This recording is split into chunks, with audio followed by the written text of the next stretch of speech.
What's up, Thrashers, and welcome back to the Thrash Maniac 99 YouTube channel, and bit of a resurgence of the Ranked Mode series, except it's just not going to be called Ranked Mode anymore. I'm just going to do ranking of bands' discographies and give you my opinion on every album that I'm going to be talking about for a particular band.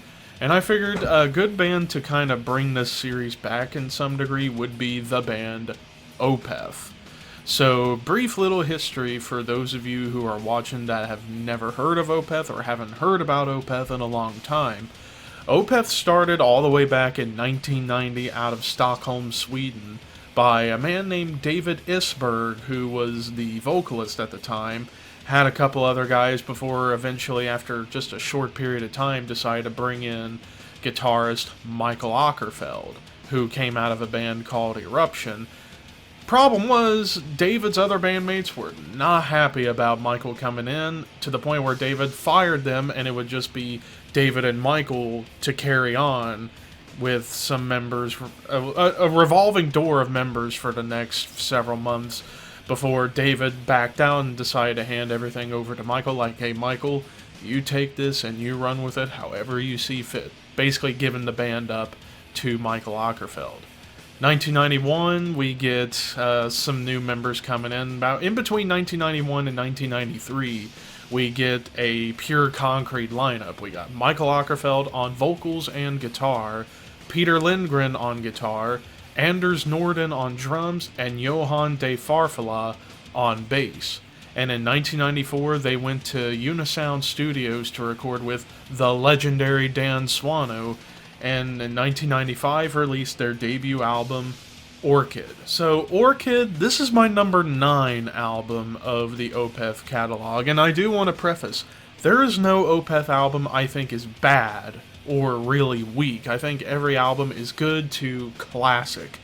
This one is a really good album. I mean, it's a very raw beginnings for the band, and in fact there is a little bit of a black metal atmosphere on top of this sound, so it's still a prog death metal album, but it's got the atmospherics of black metal on top of it. And I feel like part of that is because of the production style of Dan Swano at the time. After all, good chunk of bands he was recording with or producing, mixing, or what have you at the time were some black metal bands like Marduk and Dark Funeral, Dissection, among others, Abruptum even. Yeah, he was still doing death metal bands, but you can kind of tell he wanted to keep like a raw sound. And this album is quite raw for the time. I mean, 1995, it's still... yeah, they're still working some kinks out production-wise up there in Sweden. But Orchid, I felt, was a really good album. I mean, tracks like In Mist She Was Standing, Under the Weeping Moon. The standout song from this album, to me, is Forest of October for its constant dynamic shifts, like especially midway through the song. You know, we get like these melodic riffs, then it turns quiet, and then we get these like evil riffs in the middle, and beautiful acoustic guitars, and also Michael's vocals. I mean, you get his like almost mid-ranged growl, his gutturals, and a great melodic voice. And there are some other really good songs on here, like The Twilight Is My Robe and The Apostle in Triumph. This particular version I have on CD comes with a bonus live song, Into the Frost of Winter, which is a song I'm shocked was never on an official studio album. Don't know why, but it is what it is. So yeah, Orchid, they're a really good debut, very raw beginnings for Opeth, and it's my number 9. So a year after the release of this album, we get yet another Opeth album coming out in 1996, and still the same lineup, and they returned to Dan Swano's studio to record this album, and this would be the last time the band would record with Dan Swano, and in 1996 we get their album Morning Rise. This one is my number 8 album, definitely a big improvement from Orchid. In fact, only 5 songs, and every one of them is 10 minutes or longer. And every single song on here, I think this is like the first real great album Opeth ever made, because there's highlights on every single track. Advent, The Night in the Silent Water, Nectar, but the final 2 songs are the masterpiece gems off of this album. Black Rose Immortal, the longest song they've ever done at over 20 minutes, and To Bid You Farewell. The black metal atmosphere is still prevalent on top of this album, but the growling vocals of Michaels started to get a little bit deeper by this point, so definitely more death metal influence coming in while retaining that proggy songwriting that the band has had pretty much since the beginning of their career. And also more clean vocals, Michael getting to showcase his clean vocals a little bit more on this album, especially on those last 2 songs, Black Rose Immortal and To Bid You Farewell. Their first masterpiece, and even a lot of underground fans looked at this as their best album. It's not quite there for me, but again, that's just me. But it is my number 8 album in the Opeth catalog. So after the release of Morning Rise, in about right around 1997, we get a big lineup change. Johan de Farfalla and Anders Norden are both gone from the band, and we get probably the best lineup in the band's history. The Martins come along. Martin Mendez on bass, and Martin Lopez on drums. And together they would start coming up with some songs that would lead to another album coming out in 1998, which leads us to the release of their third album, My Arms, Your Hearse. Now, it should be noted that during the recording, Martin Mendez couldn't make it due to time constraints, so Michael Åkerfeldt did the bass work on this album. And this is also Opeth's first concept album where there was a story that was attached to it, and every song is connected, including the final lyric on every song has the title of the following song. Coming back full circle with the track Epilogue, it ends with Prologue. So, wonderful story to kind of wrap it all together. And this particular version of the album I have features 2 great covers. First of Celtic Frost's Circle of the Tyrants and Iron Maiden's Remember Tomorrow. Now, My Arms, Your Hearse, this is my number 4 album. This album is absolutely fantastic. Every song just has something unique to offer. Even the prologue and epilogue songs to kind of give you the story purpose. Songs like April Ethereal, When, Amen Corner, but the masterwork of the album is Demon of the Fall. May not be the longest song in the world, it was only about 6 minutes or so, but it kind of signaled where Opeth was going. Also, big shift in production. Fredrik Nordstrom would be the producer on this album, as well as Anders from In Flames came in to help out with production on this album as well. So it was a collaborative effort between Michael, Fredrik, and Anders for the production of this album. And this is really where the black metal influence kind of really was stripped away from the sound altogether. And this was more full-on prog death metal. More emphasis on the death metal end of the scale than anything else. And also Michael's growls continued to get deeper by this point, and the clean voice continues to really soar a little bit more. And even like the melodic tracks, like Credence, for example, are so beautifully written, so well put together. What more could you ask for? My number 4, My Arms, Your Hearse.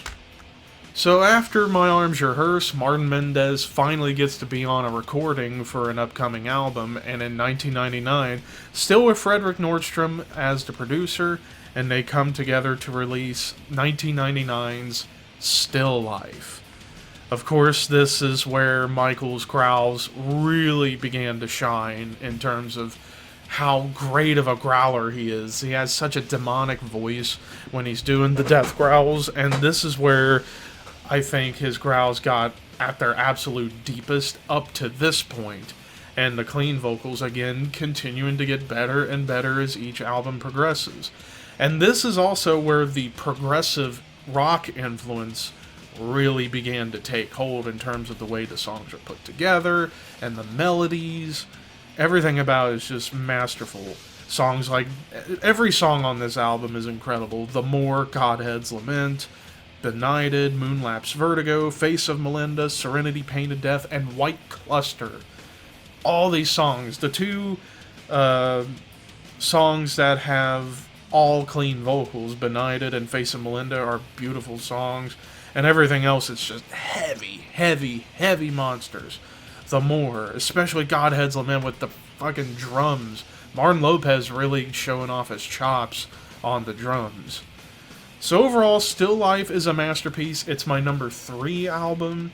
We're getting there. We are right now, starting with My Arms Rehearse, we're in the golden era of Opeth history. And this album certainly pushed things forward for the band. And also another concept album, kind of loosely, but it is still a concept album. It's a bunch of different stories about a woman named Melinda, who is the woman depicted on the cover. And every song, it really tells that story through and through. So, Still Life, my number 3. So with the next album, we get another shift, not only in direction, but in production as well.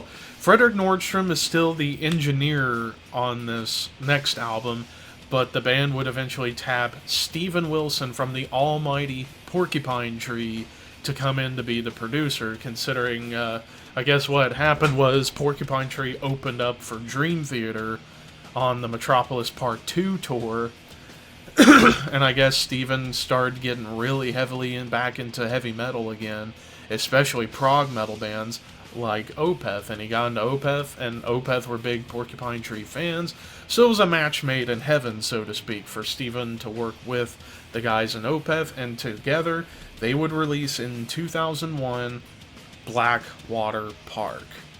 Right off the bat, this is my number 1 album. I mean, it's their masterpiece. Every single song on here is among some of the best metal songs I've ever heard in my life. The Leper Affinity, Bleak, Harvest, that beautiful acoustic track, The Drapery Falls, Dirge for November, Funeral Portrait, even the piano acoustic instrumental Patterns in the Ivy, and then the epic title track to close the album out so strong.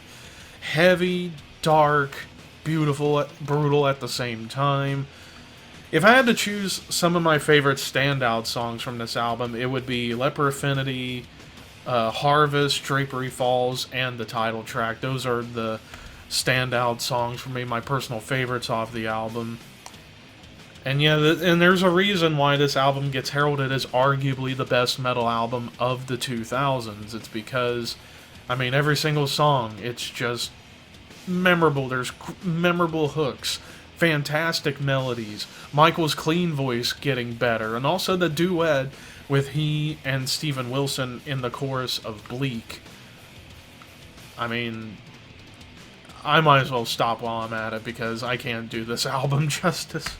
So after Blackwater Park, there was an idea being floated around among the band to release a double album. One album that's super heavy, and then a soft album. However, due to the record company, Sony Music for Nations, decided, you know what, why don't we release them separately? Because it can not only help us make money, but it can help you guys make money and get your name out there in broader circles. So while this was originally meant to be a double album, it ended up getting separated into 2 albums, which brings us to the next one, 2002's Deliverance. Deliverance, this is my number 5 album. This is probably the heaviest Opeth album out there. Maybe along with Still Life to some degree, but I mean in terms of thick, chunky riffs, this album has riffs for days. I mean, Reef, the title track Deliverance, the final 2 minutes of A Fair Judgment, probably featuring my favorite Opeth riff of all time. If you don't know what I mean, check the song out. The song itself is amazing, but the last 2 minutes and 18 seconds after Michael's final clean part, we get what feels like a mix of Morbid Angel and Black Sabbath to an extent. It's slow, it's heavy, it's doomy. And then even the little melodic song for Absent Friends, but then we get Masters Apprentices, By the Pain I See in Others. I mean, just heavy cuts, all across this album, still retaining a lot of wonderful melody, including more duets between Steven Wilson and Michael Ackerfeld, especially on that song, Fair Judgment. So yeah, Steven Wilson came back to produce this album, and while he hasn't produced very many heavy albums, this is one of those heavy albums, and he did a fantastic job given the sound. And also, I think Andy Sneap engineered on this album, and when you got Andy Sneap involved in production, you know it's going to sound kick-ass. So yeah, number 5 is Deliverance. So like I said, Deliverance and the following album was meant to be released as a double album, but they decided to separate the release. So in 2003, we get the yin to Deliverance's yang, Damnation. Now, you want to talk about a big sound shift. This pretty much took all the metal out, and this was more a prog rock album, like a soft progressive rock album. But it still had a ton of groove. It still has a lot of memory to it. Great melodies, great vocals, beautiful acoustic playing, and clean guitars. I mean, songs like Window Pane, In My Time of Need, and Closure. Closure probably being my favorite, my standout song of the album, especially for the solos towards the end of the song, with some like tribal beats from Martin Lopez. Get it right, you dumbass brain. But yeah, while this is definitely the softest Opeth album, it's an amazing album. It's my number 6. I think in terms of like when Opeth is doing more progressive rock oriented stuff, nothing can beat this one. I mean, this one, it's just mwah. Just mwah. And I might as well stop with that. So after the double release of Deliverance and Damnation, we get a couple-year break between albums, and then in 2005, the band would go to a new label, to Roadrunner Records, where they would remain up until about 2014. And this was the first album on Roadrunner, and even while this was during the era where Roadrunner was, at the time, still being looked at as like a new metal label, they were starting to sign extreme bands again, and this was one of those bands. And they would release in 2005 Ghost Reveries. This one is a double disc. There's the actual cover. It comes with a DVD of the making of the album, as well as a 5.1 surround sound mix, and director's cut of the music video to Grand Conjuration. Now, Ghost Reveries, this is my close number 2 album. I mean, this is one of the Opeth albums I've listened to the absolute most of. I mean, every single song on here just has beauty, and most of it has brutality. Ghost of Perdition, an amazing opener. Baying of the Hounds and Beneath the Mire, first 3 songs, heavy monsters. Then we get Atonement, which is this more continuation of what you heard on Damnation, with the more softer prog sound. But Harlequin Forest, the middle song of the album, is my favorite song off of this album, and maybe my favorite Opeth song of all time. I mean, the perfect amalgamation of beauty and brutality. Just everything Opeth is all about.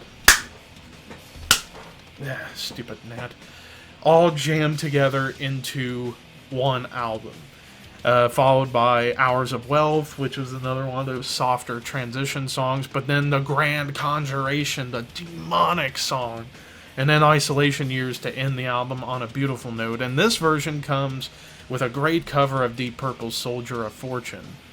So to me, it's like Ghost Reveries was like the combination of Deliverance and Damnation, where you get the perfect balance of heaviness and softness. And I absolutely adore this album to this very day. And also, this would be the last album with Peter Lindgren and Martin Lopez in the band. And also, this was the first album with Per Widerberg on keyboards and piano. So this was a 5-piece at the time. But yeah, this album was an amazing end for 2 of the best members the band ever had, with Peter and Lopez. So after Ghost Reveries, we get another lineup change. As I said, Peter and Lopez were gone from the band by 2006, and in comes guitarist Frederick Åkesson, who was previously a live guitarist for Arch Enemy, and drummer Martin Axelrod, who was already in the band Bloodbath at the time and was already friends with Michael. He also played in bands like Witchery, Satanic Slaughter, Niflheim, among other bands up to this point. And they come together to join up with Michael, Mendez, and Wiedberg, and together in 2008, still on Roadrunner Records, release Watershed. Watershed is my number 7 album. This is a great album in its own right. You start off with a beautiful song with Coil, with Michael crooning like he is a great crooner with singing, followed up with Martin Axelrod's girlfriend at the time, Natalie Lorich, who's got a beautiful voice. And it's like, after all this time, we were waiting to hear what could have happened if a female vocalist came in to do an Opeth song. And it sounded like what I think most people expected it to be: beautiful. But then it crushes you with the following song, Heir Apparent, which is probably the heaviest song of the album. It's so dark, it's so doomy, yet so brutal at the same time. The Lotus Eater, to follow it up, another heavy track. First time ever blast beats are heard on an Opeth song. And then you get to the following 2 songs, and everything that was dark and heavy goes out the window with these next 2 songs. I talked about in the top 10 saddest metal songs Horseman podcast episode. These 2 songs are the 2 saddest metal songs I have ever heard in my life. Burden and Porcelain Heart. Burden was the softer song of the 2. Porcelain Heart was heavier, but still had but it was, both of these songs were all clean vocals. Michael's voice again shining. The musicianship was on point.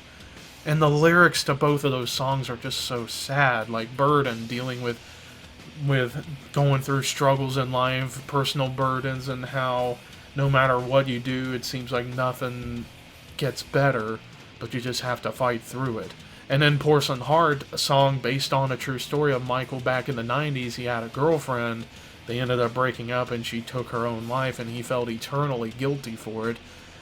And so he remembered that and wrote this song as an expression of grief. But then the final 2 songs, Hessen Peel, which is back to the long songs, and then Hex Omega, 2 more heavy hitters to close this album out. And this would be the last album of the, quote, death metal era of Opeth. After this, we would get a huge shift in sound. More on that in just a moment. So like I said, after Watershed, we get 3 years before another Opeth album comes out. And you want to talk about a giant shift in sound? Following in 2011, still on Roadrunner Records, we get Heritage. Now, Heritage, like I said, the reason why it's a big shift, because it pretty much got away from the metal and more into 70s-based progressive hard rock, so to speak, where there are some heavy moments at times, like on songs like Devil's Orchard and Slither, but, and Steven Wilson comes back. He helped mix the album, even though Michael produced it. Michael and Steven did the mixing for it, and you can definitely tell this was a Michael thing. And some people look at this as like, oh, it should have just been a Michael Åkerfeldt solo album, but when you really think about it, Opeth really is Michael's band, and he'll do whatever he wants. And this is my last place, my number 13. It's not that I hate this album. I think this is a good album. There are some gems on here, but it was just a sudden shift in the sound, and I think it turned a lot of people away, especially the lack of death growls. It doesn't bother me that he doesn't do growling vocals anymore, because his clean voice is so great that he doesn't necessarily have to growl anymore. And I'll talk more about what I feel like Opeth could do in the future when we get towards the end. But Heritage, the standout song for me off of this album is Slither and Devil's Orchard. Both of those songs just stood out to me the most, and it's my last place at 13. It's not that I hate it, it's just I just prefer the other ones more. So after Heritage, 3 more years would go by, and this would end up being the last album on Roadrunner Records. In 2014, we would get a new member, Joachim something, I forgot his last name, but he played for like Yngwie Malmsteen's band, and now he's in on keyboards, and great keyboards and a great singer too. And in 2014, the final album on Roadrunner Records, Pale Communion. This is my number 12. The prog rock sound got a little bit better on this album. To me, there was more standout songs on here. Songs like Eternal Rains, Will Come, Cusp of Eternity, Moon Above, Sun Below, but also other songs like River, Voice of Treason, and Faith in Others. Beautiful prog rock songs that kind of, especially the song Faith in Others, sounds like a song that could have been on either Ghost Reveries or Watershed to an extent, like as a middle song between a couple of heavy tracks. But again, Steven Wilson came back to mix the album while Michael produced it. And to me, this is a really good one. Definitely a huge step up from Heritage, and also got a little bit heavier in the guitar tone on a couple of moments, like in Cusp of Eternity and Moon Above, Sun Below. But yeah, it's still in the prog rock vein, but it's great, really good prog rock, and it's my number 12. So after the release of Pale Communion, Opeth would leave Roadrunner Records and go on to a label called Motherboard Records, but it's principally Nuclear Blast Records. They pretty much went to Nuclear Blast Records. Good move, because Nuclear Blast Records is a fantastic label. And only 2 years would go by, and in 2016 we would get the release of Sorceress. This is my number 11. Definitely this modern sound is getting better with each passing release, and the metal chunks kind of came back on this album with songs like Sorceress, The Wildflowers, Chrysalis, and Strange Brew especially. Like, this was slightly a return back to the metal roots, but still a lot of prog rock on here. A lot of prog rock. But the prog metal is starting to sneak its way back into the sound just a little bit. Like, we're getting heavier tones again. But definitely it has a 70s vibe to it still. But, I mean, top to bottom, I really, really like this album. In fact, I think it was in my top 10 albums of 2016, if I recall. So, really, really good stuff here. Sorceress as my number 11. So after Sorceress came out, the last album that Opeth put out back in 2019 was released, and we get Incauda Venenum. Now, this is actually a double disc. One disc having lyrics done in Swedish, and then disc 2, lyrics done in English, which I think really makes for interesting dynamic when you compare the two vocally. But this is my number 10. This is the best album since Watershed, and the heaviness is slowly getting back into the sound. It was like, you kind of heard it teased a little bit with Sorceress, but with Incauda Venenum, it got a little bit heavier. It's still not quite to the level we've became accustomed to with Opeth, but maybe it's a hint for what's to come next from the band. Maybe in their next studio release, it'll be a full-blown prog metal album. Doesn't necessarily have to be death metal. Like, you could still do clean vocals, but just have the music be heavier. And I think that's the direction we're starting to kind of get hints of. Like I said, it started with here, it continued on here. We shall see what's to come. But tracks on here, Dignity was the standout for me. Heart and Hand was great, and All Things Will Pass, the closing track, was a heavy but yet very beautiful monster to end a double album right here with Incauda Venenum. And ladies and gentlemen, that is my ranking of Opeth's studio albums. How would you guys rank Opeth's 13 studio albums? Let me know in the comments section below. Thank you guys for watching. I will be doing this series a lot more often, considering I need to come up with some new things to talk about on this channel. But until next time, horns high, and I will see you very soon.